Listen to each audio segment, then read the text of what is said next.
Hello students, welcome to Spectrum Educate. So let's start our lecture number 1 of electromagnetic induction chapter. So I want to inform you student कि electromagnetic induction ये chapter को पढ़ने से पहले आपको electrostatics इस chapter का information होना चाहिए और magnetic effect due to electric current ये चैप्टर आपको अच्छे से आना चाहिए। ठीक है, वहां पे इलेक्ट्रोस्टैटिक्स में आपको इंफॉर्मेशन दिया गया है कि व्हाट इज इलेक्ट्रिक फ्लक्स और उसी से लिंक करता है मैग्नेटिक फ्लक्स, राइट। सो जो बहुत यूजफुल है in this chapter. So electric flux और मैग्नेटिक फ्लक्स, चलिए स्टार्ट करते हैं from magnetic flux. So what is magnetic flux student, right. So magnetic flux ये क्वांटिटी डिफाइन होता है total number of magnetic line of force passing through given area, right. So अगर मैं बात कर रहा हूं मैग्नेटिक फ्लक्स, तो मैग्नेटिक फ्लक्स ये डिनोट होता है सिंबल पाई बी से। तो again I am repeating student, what is magnetic flux? Magnetic flux is total number of magnetic line of force passing through given area, right? So to understand this, what I am saying कि suppose I am considering one small area, right? ये मैंने area consider कर लिया। So there is area, suppose I am talking about ds. Now the question is, this area is it a vector quantity or scalar quantity? So student, I want to tell you it is a vector quantity, right? So how it is a vector quantity? For example, suppose I am talking about area of the rectangle, right? So area of rectangle अगर मुझे पता करना है तो how I will find area of rectangle A B C D। तो मैंने एक rectangle बना लिया, राइट। सो इस रेक्टेंगल का दो साइड है ए बी वेक्टर और A D vector, right. So A B vector का डायरेक्शन क्या है? ए से बी की तरफ है और ए डी वेक्टर का डायरेक्शन क्या है? ए से डी की तरफ है। वैसे ही बीसी वेक्टर का भी डायरेक्शन क्या हो जाएगा? It is parallel to this AD and equal to AD vector, right. So इसका डायरेक्शन ये हो जाएगा और सिमिलरली जो इसका इक्वल साइड है ए बी वेक्टर का इक्वल साइड, तो ये होगा डीसी वेक्टर, राइट। सो इसका equal side DC vector. Are you understanding student?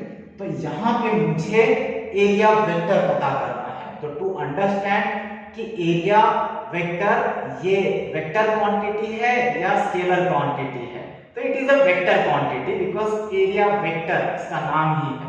लेकिन कैसे समझ लेते हैं, फील कर लेते हैं, ठीक है। तो यहां पे अगर मैं बात कर रहा हूं area of rectangle, right, area of rectangle A B C D, ये मुझे फाइंड आउट करना है।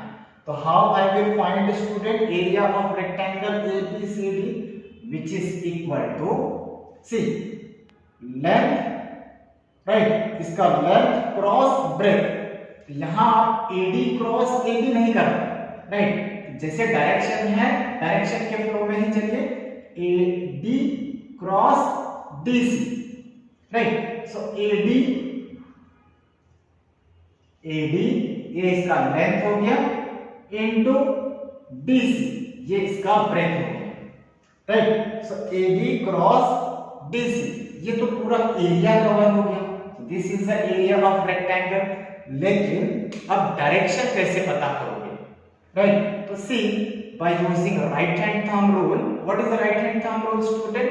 Here you can use the curve finger, right, you can use the curve finger in the direction of AD vector and DC vector, right. So here AD vector cross DC vector, तो DC vector मुड़ रहा है तो आप अपने finger को भी bend कर लीजिए, ठीक। तो AD vector cross DC vector, जो थंब है ये डायरेक्शन बताएगा इस रिजल्ट का। और रिजल्ट क्या है एरिया।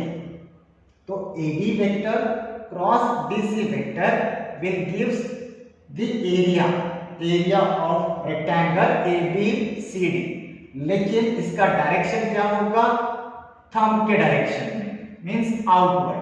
वैसे ही अगर मैं कंसीडर करता हूं AB vector cross BC vector, तो देख लीजिए डायरेक्शन चेंज हो जाएगा।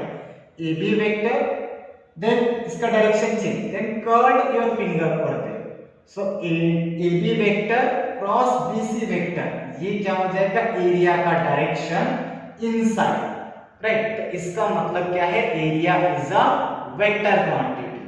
Now student what I am telling you कि हियर DS वेक्टर, ये DS वेक्टर क्या है, एरिया। और इसका जो डायरेक्शन होता है हमेशा perpendicular to this plane, right, like this. If I am talking about this area ABCD, अगर मैं AD क्रॉस BC ऐसे एरिया पता कर रहा हूं तो ये perpendicular to the plane outside. अगर मैं AB क्रॉस BC पता कर रहा हूं तो perpendicular to the plane but inside, right, exactly. If I am talking about DS, ये क्या है, वेक्टर क्वांटिटी, ठीक है। एरिया, स्मॉल सा एरिया कंसीडर किया, ये क्या है, वेक्टर क्वांटिटी। और अगर मैं बात कर रहा हूं कि इसका direction I am denoting with n cap, तो n कैप क्या है, इस एरिया वेक्टर का डायरेक्शन, राइट। n कैप क्या है, इस एरिया वेक्टर का direction which is perpendicular to the plane, ठीक। तो अब अगर मैं बात कर रहा हूं, ये जो एरिया है इससे number of magnetic line of force pass हो रहे हैं। Suppose these are the magnetic line of forces, these are the magnetic line of forces, ये क्या है, मैग्नेटिक लाइन ऑफ फोर्स। तो यहां पे व्हाट आई कैन से कि magnetic line of, total number of magnetic line of force passing through given area, ये क्या है, द मैग्नेटिक फ्लक्स। और मैग्नेटिक फ्लक्स का तो क्या फॉर्मूला बनेगा student, magnetic flux is equal to magnetic line of force, right, number of magnetic line of force मतलब B vector dot area vector, right. Area क्या है यहां पे, suppose DS, so dot DS vector, right. So यहां पे again I am repeating, the magnetic flux is total number of magnetic line of force, magnetic line of force मतलब magnetic field ही, right. So total number of magnetic line of force dot DS, right. और अगर मैं इसी को magnitude में लिख रहा हूं तो how I will write, B DS cos theta. अब ये cos थीटा का क्या मतलब है, राइट। सो B DS cos theta dot product है इसीलिए cos थीटा। अगर ये क्रॉस प्रोडक्ट होता तो यहां पे sin थीटा आ जाता, where theta is the angle between the magnetic line of force and area vector।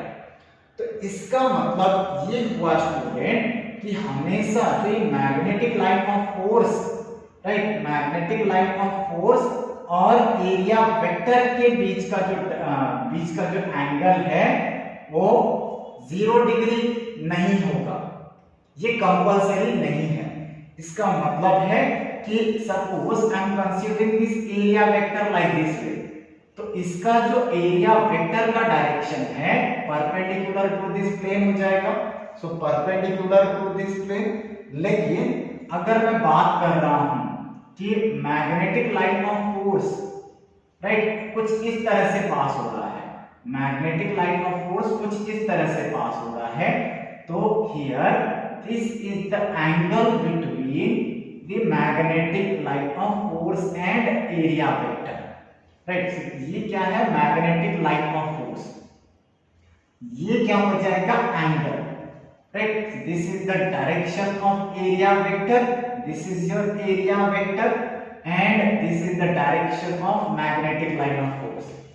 तो यहां पे मैग्नेटिक लाइन ऑफ फोर्स कुछ एंगल भी बना सकता है So this theta is the angle between the magnetic line of force and the area vector. So always remember the formula, student. Here the magnetic line of force into ds means area into cos theta, और ये क्या बना रहा है, magnetic flux. Understood student? So here magnetic flux का क्या formula है, b ds cos theta. What is formula, b ds cos theta. और इस केस में there is case number 1 and there is case number 2. So case number 2 में what we are observing, case number 2 में magnetic field means magnetic line of force और area vector के बीच में angle कितना है स्टूडेंट, 0 डिग्री. राइट. सो अगर ये 0 डिग्री है तो ये कितना हो जाएगा, मैग्नेटिक फ्लक्स कितना हो जाएगा, keep the value of theta means b ds cos 0. और cos 0 कितना होता है, cos 0 is 1. So b ds. Right. So this is your magnetic flux. Understood student? Please copy कर लीजिए. कॉपी कर लिया. तो यहां पे मैग्नेटिक फ्लक्स डिपेंड कर रहा है दे मैग्नेटिक फील्ड के ऊपर, और इसके ऊपर डिपेंड कर रहा है एरिया के ऊपर, और इसके ऊपर डिपेंड कर रहा है एंगल के ऊपर. Right. So here it is depends on the magnetic field, area and the angle between the magnetic field and area. So this is your magnetic flux. Right. So let's continuing the electromagnetic induction. Right. इसे मिटा दो.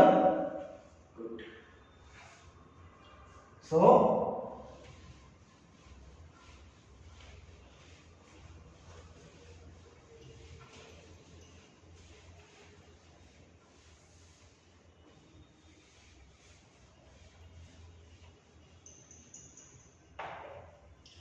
So to understand electromagnetic induction, student, magnetic flux का concept बहुत important है. तो again I'm repeating, what is magnetic flux? Magnetic flux is total number of magnetic line of force passing through given area. और इसका क्या formula है? That phi is equal to b ds cos theta. Again phi equal to b ds cos theta. एक बार और b ds cos theta. Magnetic flux is b ds cos theta. Right? So याद हो गया होगा आपको.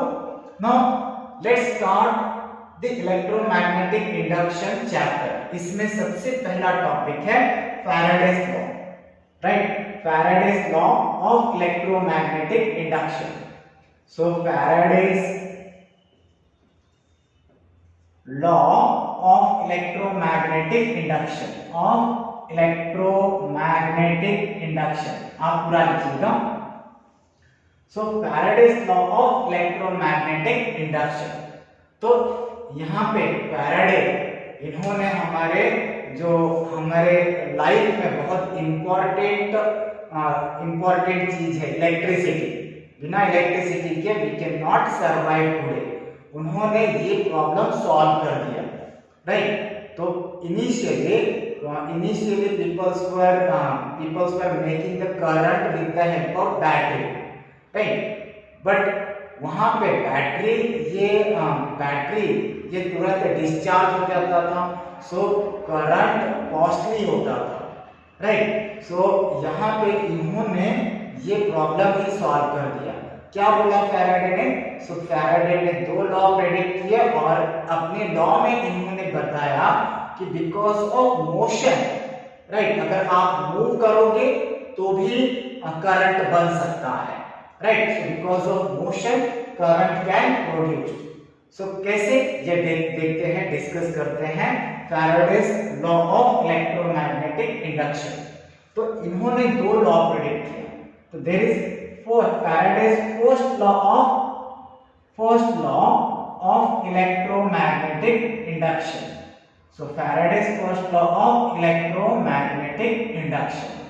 So student, Faraday's first law of electromagnetic induction क्या है? तो listen me carefully, whenever there is change in magnetic flux, there is change in magnetic flux, very important, change in magnetic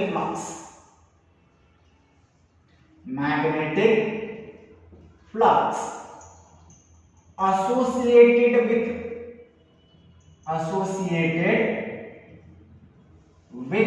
the coil, right? तो यहाँ पे what we need coil, right? So whenever there is change in magnetic flux associated with the coil and EMF, अरे भाई अगर EMF है तो indirectly current भी होगा, सो एन EMF और the current, EMF or current induces in that coil,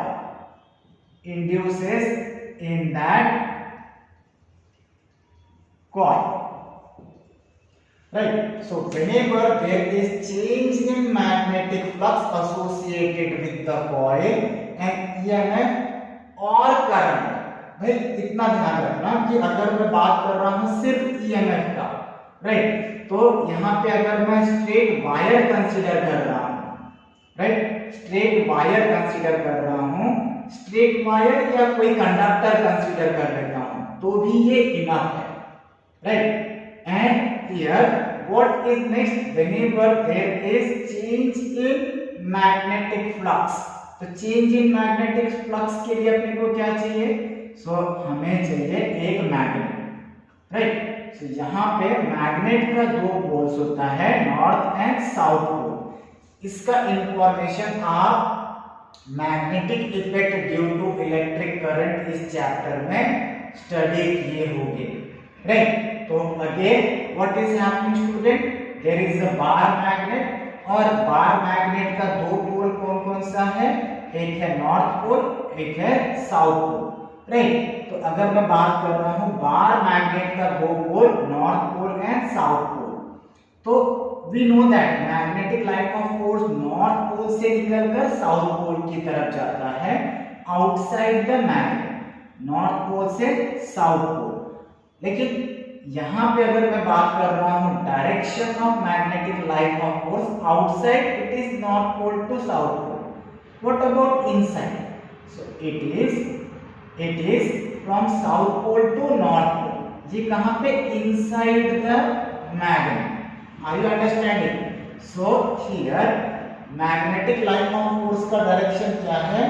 north pole to south pole outside the magnet, और अगर मैं इनसाइड की बात कर रहा हूं south to north, so that it will make one complete loop. Are you understanding?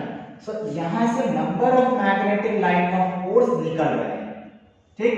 यहां से number of magnetic line of force निकल रहे हैं।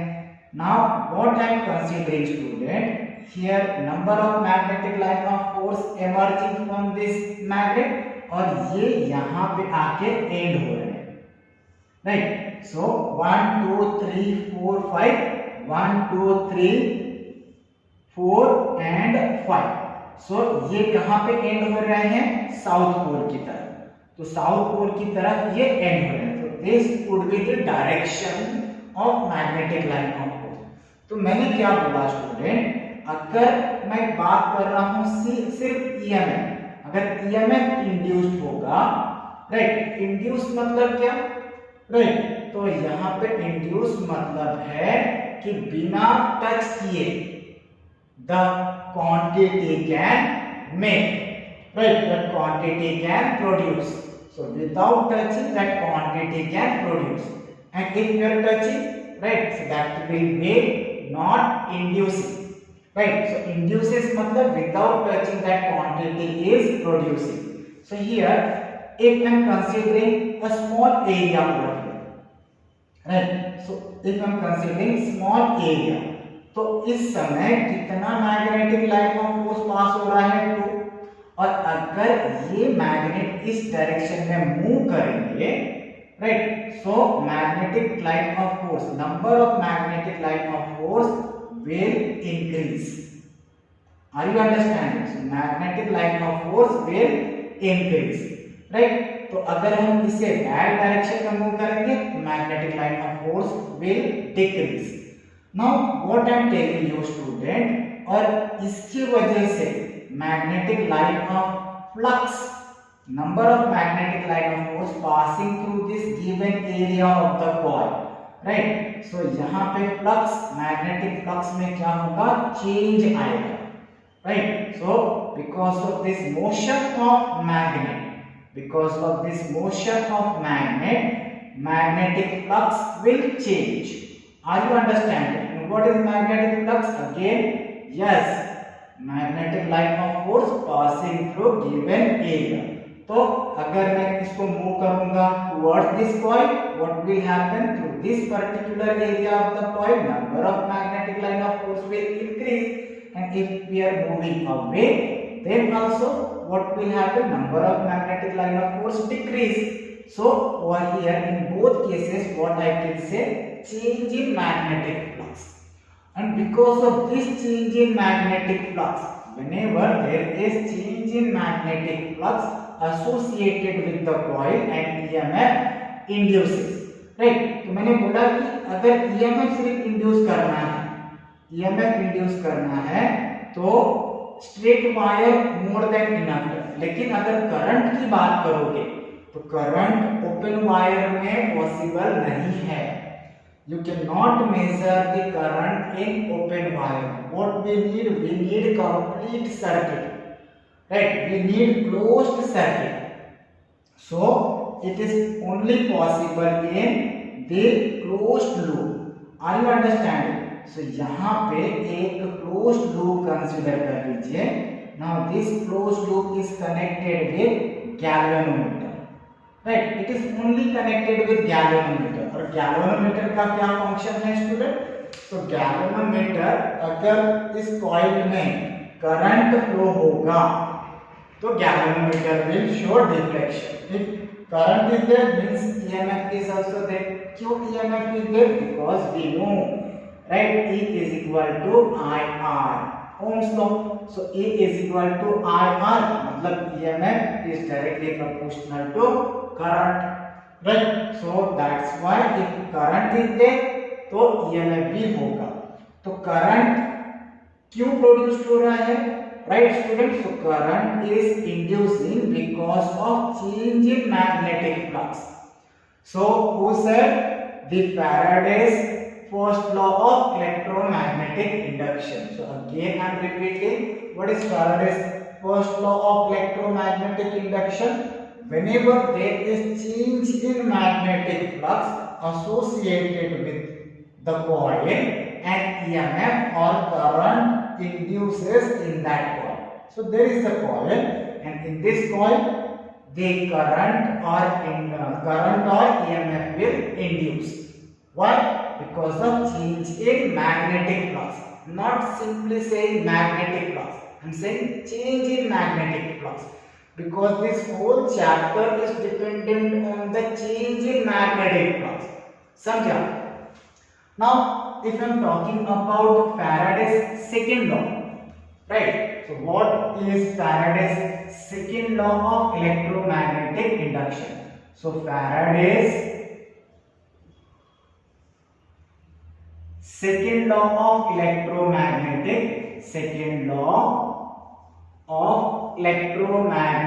induction. So Faraday's second law of electromagnetic induction. तो फैराडे ने अपने सेकेंड लॉ में क्या बोला स्टूडेंट? यस, तो यहाँ पे इन्होंने आंसर किया कि because of motion of the magnet, because of change in magnetic flux, current या EMF इंड्यूस हो सकता है.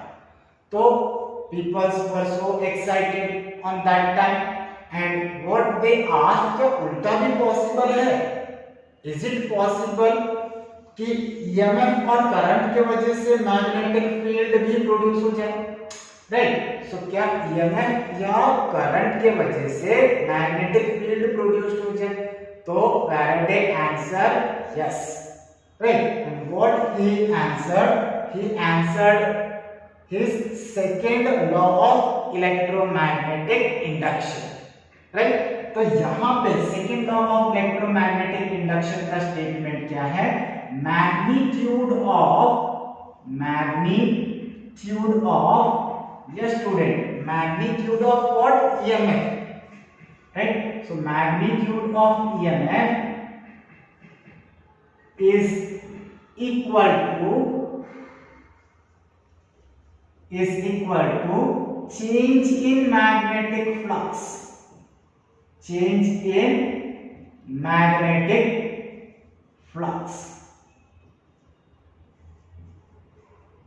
right?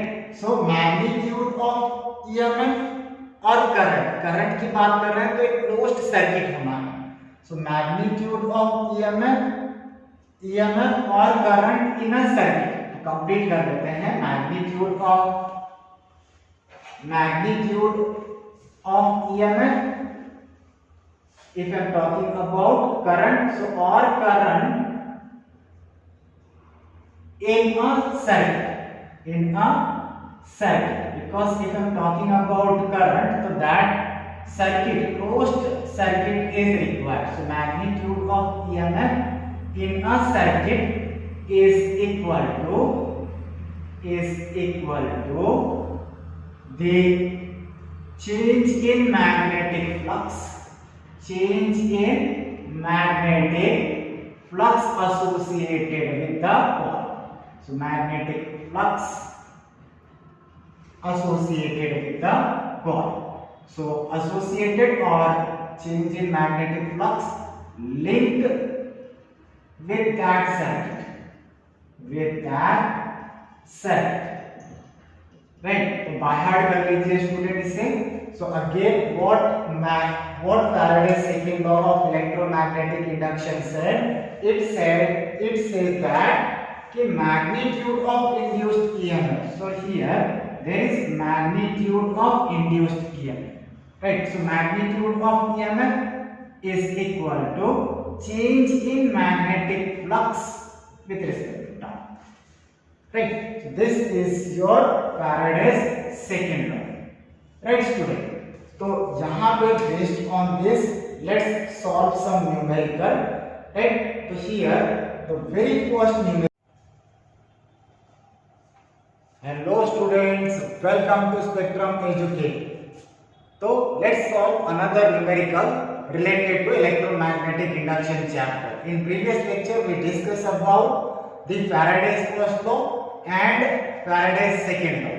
So what is Faraday's first law, student? So here Faraday's first law is whenever there is change in magnetic flux associated with the coil, an EMF or current induced in that coil. और second law क्या था? Second law था कि magnitude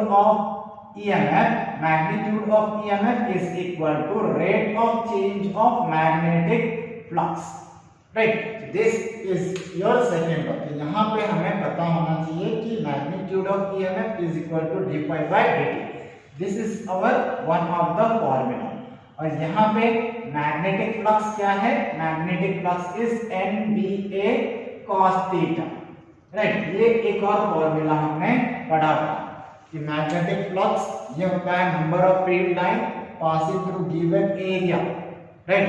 so number of field line की बात कर रहे हैं। अगर कॉइल के टर्म में है तो सर्कुलर कॉइल, अगर सर्कुलर कॉइल कितने n टर्न्स है, सर्कुलर कॉइल के n टर्न्स है तो n वहां पे number of turns of coils के लिए हो जाएगा मैग्नेटिक फील्ड और ये area, and this is the theta is the angle between the magnetic field and area vector, ठीक?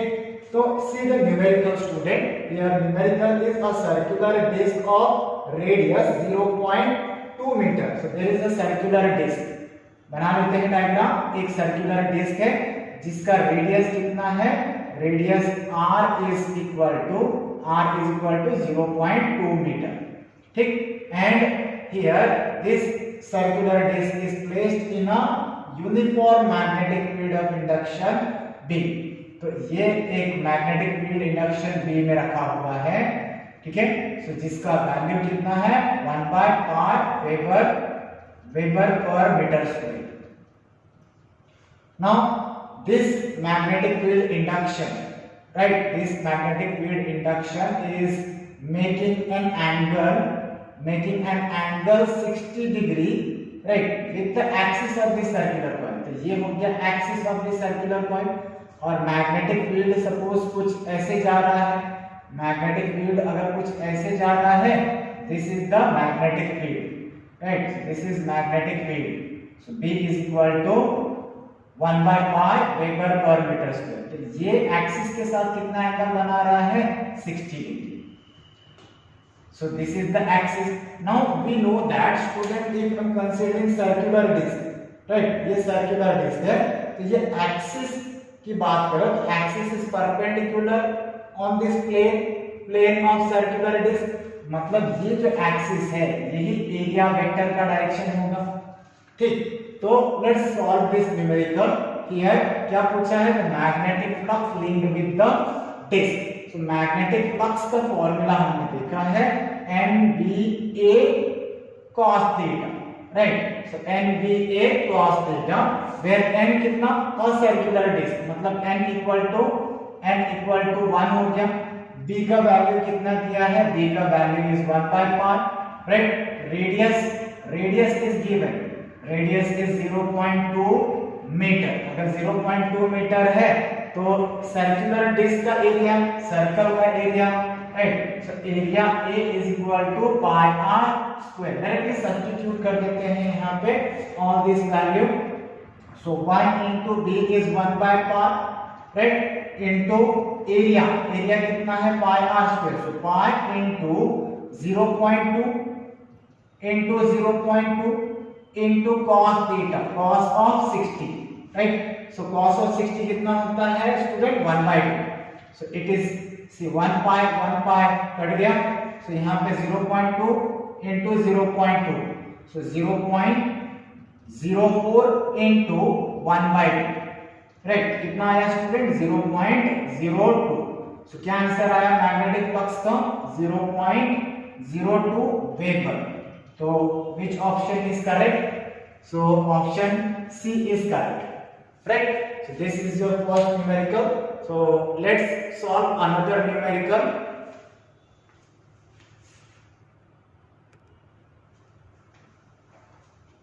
मिटा दे स्टूडेंट, मिटा दे, okay। So write down it fast so that I will rough it in next 1 minute. Yes students, तो चलिए solve करते हैं दूसरा numericals. So numerical number 2, in this numerical a 800 tons coil of effective area 0.05 meter square is kept perpendicular to magnetic field having value 5 into 10 to the power minus 5 Tesla when the plane of a coil is rotated by 90 degree around any of its two planar axis in 0.1 second, then EMF induced is, right। So here what we have a circular coil, right, and how many turns of coils are there? So number of turns of coils are 800, so n is equal to 800, so 800 turns are there, right।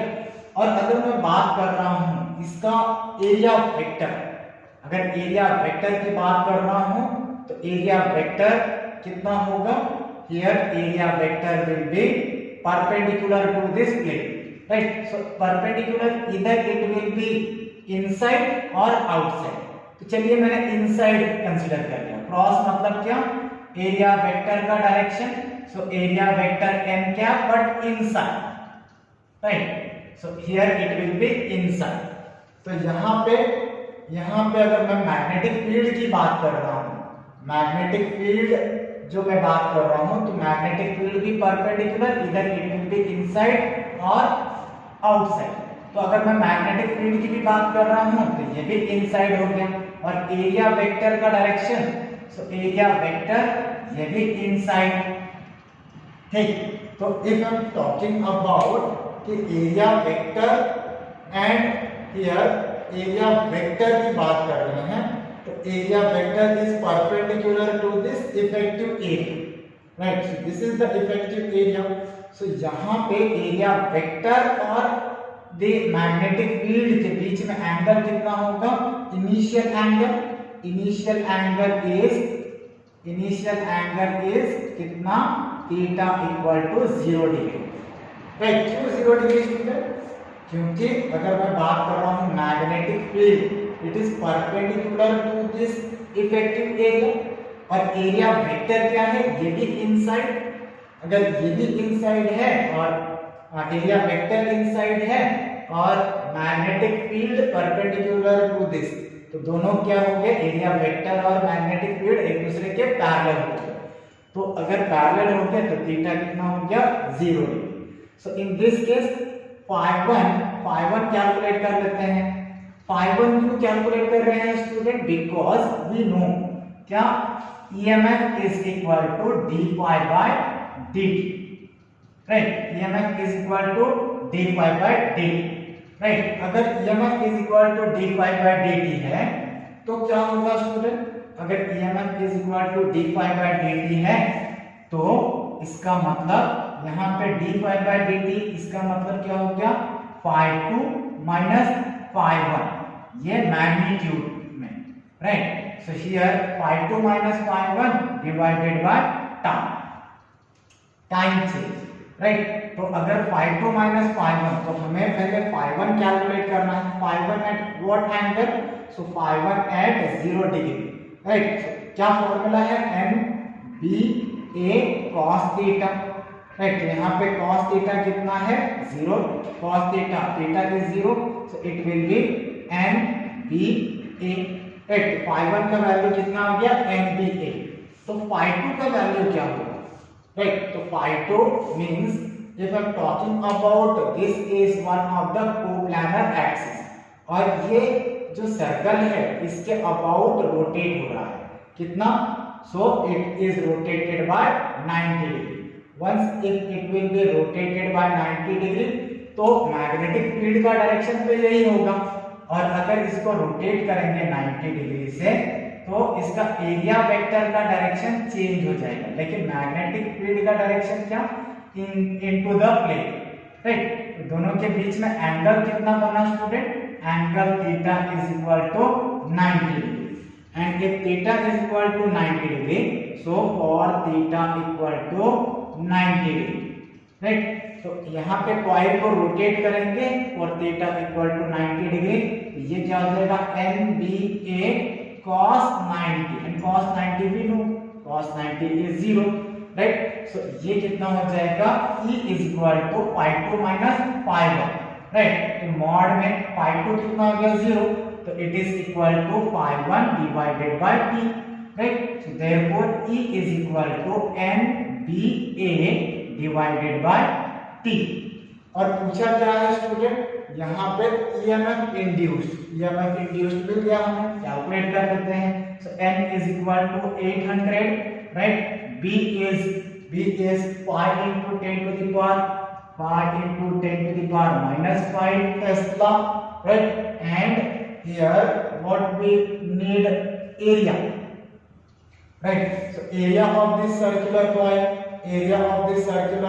is already given 0.05 meter square, the whole divided by n, time 0.1 second, it get rotated, right. इसको solve कर लेते हैं। सो इसको solve कर, yes students, so after substituting the value of n, b, a and time, so n is 800, so b is magnetic field 5 into 10 to the power minus 5 tesla, and area is given 0.05 meter square divided by time, so in 0.1 second. Solve this, you will get 200, say this, you will if you solve it, so you will get 200 divided by 10 to the power 2 into 10 to the power 2, right. So again this 20 is cancelled with this 20, so it will be 2 by 100, which is equal to E is equal to 0.02 volt. Right, this is your final answer. So here E is equal to 0.02 volt. So EMF induced is equal to 0. So students, let's solve next numerical, third numerical. So in this, a coil of resistance 400 ohm is placed in a magnetic field. If the magnetic flux phi Weber linked with the coil varies with time t second, as phi, the magnetic flux phi, the equation is given, student. So phi equal to 50 t square plus 4. Then the current in the coil at 2 seconds is. Now there are 4 options. In option A, it is 0.5. In option B, it is 0.1. In option C, 0.05. In option D, 0.01. Right. So the current 0.05 ampere, 0.1 ampere, 0.05 ampere and 0.01 ampere. Which one is correct, student? So let's solve this. So here what we have, a coil of resistance. Resistance is given R equal to 400 ohm. Right. So 400 ohm is given. And what we need, student? We need current, value of current. Right. So value of current we need. So what formula we know for current? We know that I is equal to E upon R, voltage upon the resistance. So what we need? I at 2 seconds. I at t equal to 2 seconds. So this E, right? So this we need. So let's find this part. So before getting this current, what we need first? EMF. Right? अगर EMF मिल गया तो we can able to determine the value of current. क्यों? क्योंकि R का value is already given. Right? तो चलिए E कैसे मिलेगा, student? We know the Faraday's second law of electromagnetic induction. And what Faraday's second law of electromagnetic induction said? EMF E is equal to d phi by dt. Magnitude of EMF is equal to rate of change of magnetic flux. तो यहाँ पे flux कितना दिया हुआ है? Flux is given in terms of equation 50 t square plus 4. Right. तो यहाँ पे d phi by dt derivative ले लेते हैं. d phi by dt is equal to कितना हो जाएगा? 50 into 2 into t. राइट. ये इसका डेरिवेटिव कांस्टेंट का डेरिवेटिव क्या होता है? 0. सो 50 into 2 into t. राइट. कैसे, स्टूडेंट? वी नो दैट कि डेरिवेटिव, राइट, अगर कोई फंक्शन x है, y is equal to x raised to n, और इसका डेरिवेटिव कितना होता है? dy by dx. Right. So dy by dx कितना होता है? n x raised to n minus 1. तो वैसे ही यहाँ पे n कितना है? 2. सो 2, right, t to the power 1. t to the power 1 मतलब t only. सो ये कितना हो जाएगा? d phi by dt is equal to 100t. Right. और यही कितना है? EMF. By this formula E is equal to d phi by dt. So EMF is equal to 100t. Now substitute this value over here. तो ये कितना हो जाएगा? R is equal to 100t divided by R. Right. लेकिन अपने को R का value भी पता है. R is given 400. राइट. तो ये 20 is cancelled with this 20. So it is equal to t by 4. Right. तो अब अपने को क्या चाहिए? अपने को करंट चाहिए at time t equal to 2 second. So at time t equal to 2 second, time कितना दिया है? 2 second divided by 4. So therefore current at t equal to 2 second is equal to 1 by 2, which is equal to 0.5. Right? 0.5 ampere. Are you understand? So option A is right. Understood? So please write down all this numerical. So in next lecture I will discuss Lenz law and the numericals related to Lenz law. Right? Thank you students. See you. We'll meet in next lecture. Bye bye.